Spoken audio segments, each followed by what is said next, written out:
Life is real, life is earnest, and the grave is not the goal. Dust thou art, to dust returnest, was not written of the soul.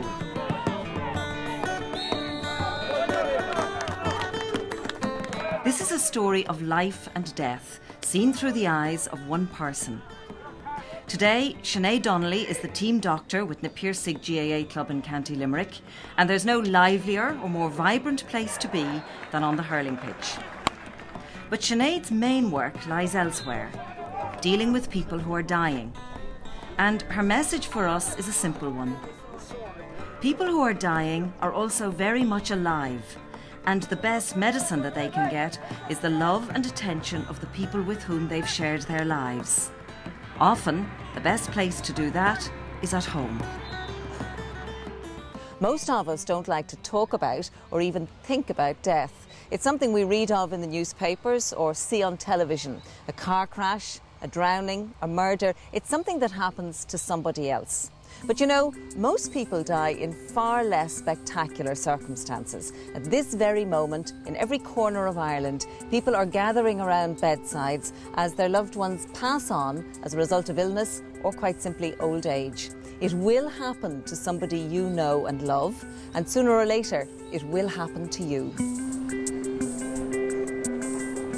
Do you ever think about dying? Not particularly, no, but it's one of the last things you do want to think about, I suppose, really. I don't know. It doesn't cross my mind too often, but maybe. Do you ever think about dying? Not really. Occasionally, sometimes, but if I get into a risky situation and come close to having a car accident or something like that. But apart from that, not really. A bit early yet. I'd give it a bit of thought now and then. But, it wouldn't cross my mind every day. And if you could choose how and where you would die, what would you choose for yourself? I'd like to die happy. Where? I suppose with my family and friends. Flaming wreck, flying off the top of a cliff, all guns blazing. I want to die at home. I wouldn't like to die in a hospital or carer's home. Preferably at home with my family. Someplace nice, maybe by a beach or something like that. In my own home, with my own people. Preferably non-painful and fast. And go happy, have no enemies, no leaving. Same as when I came into the world.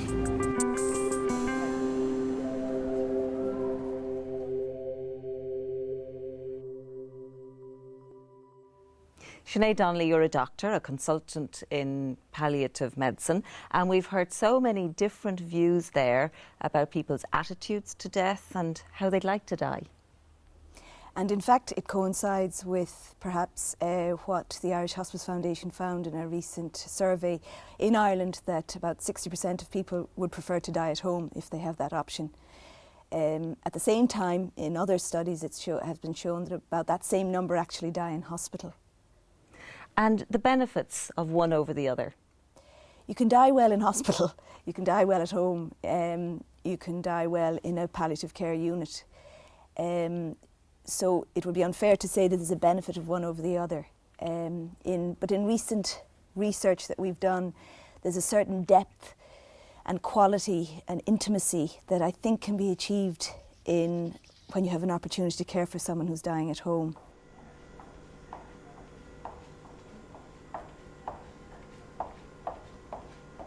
Part of Sinead's work is at the palliative care unit in Milford Hospice. It's a stark fact that all of the patients in her care will die. And how are you today? I'm very well. That's feeling much better. That's great. People come here for specialist medical and nursing attention. They also get help with the spiritual, psychological and social issues affecting them. I have cancer in my tummy, on my liver. I have cancer in the C3 and C2 vertebrae in my neck.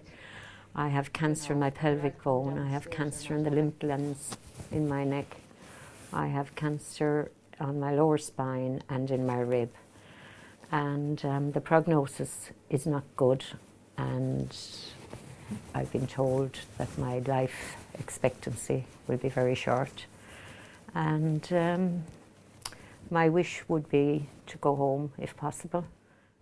I'm being treated very well here at the moment, all right, but I still prefer to be at home with my family around me in a different environment, my own environment that I'm so used to, you know.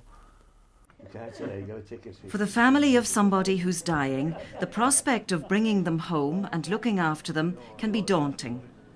The person is, after all, suffering from an advanced, progressive illness, and the demands of care can be great. But the evidence of those families who have done so is powerful. For 3 months the illness lasted, and I would have done anything for her. That's the truth. If I could have died for her, I would have died for her. But I said the next best thing I can do is stick by her every second and take care of every need she wanted, which I did.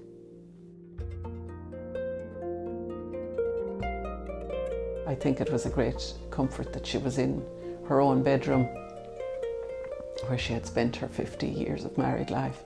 The value is huge because the person themselves are comfortable in their own home. Everybody that's involved in their care is in their own home too, or at least, you know, a very familiar place. And it was, you know, sad but so perfect to see him go in that way with all of us, so close to him. Yeah, it's still today quite, you know, still the most amazing experience. It happens so much every day in families all over, but to experience it yourself, it's very profound. I know I could talk about lots of levels of care which gradually allay fear, relieving pain, relieving symptoms, providing a proper hospital bed, a wheelchair so that they can sit out, the right professionals with the right training. But in fact, I think the basic thing is that they're loved, that the person knows they're loved and feels surrounded by that. It's not typical for a doctor to say that, but I think that's the core of what it is. To see it, isn't it lovely? That was the 23rd. We got engaged on the 19th of the 12th, 1965. So there we were. And everyone says, you know, haven't you a big bald face looking at something like that? And he's looking at you so adoringly, you know. But he never stopped looking at me like that, you know. He never did.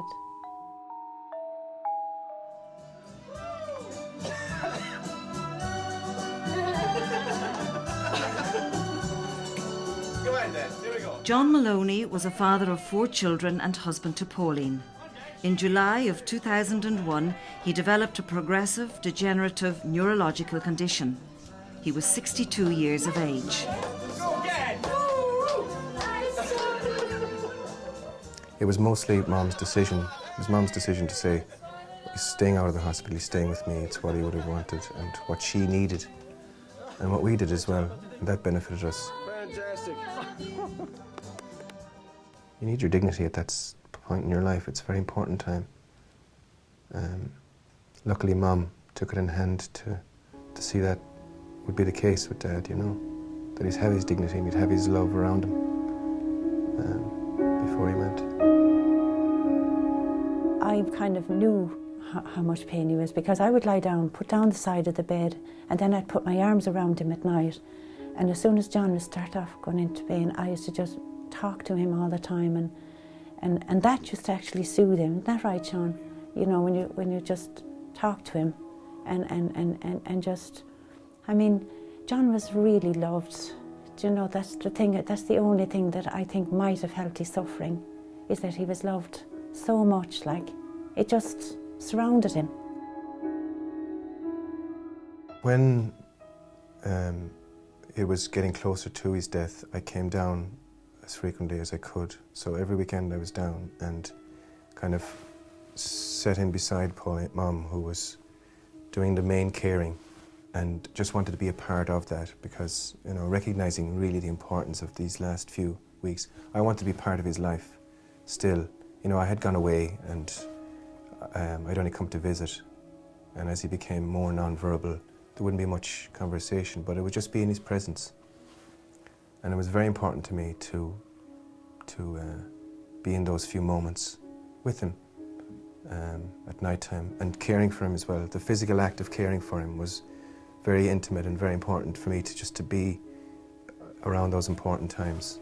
You know, these are his last few days, so I needed to be around him with love, you know, because that's what he was giving out, and I didn't figure that out until afterwards. The peace that he had during that time was what I was taking away with me. The atmosphere in the house, I think, is the thing that really comes across. You would imagine that it should be a terribly sad time, and while it is a sad time, it's also a very emotionally rich time. There's a sense of peace within the house, tremendous love, caring.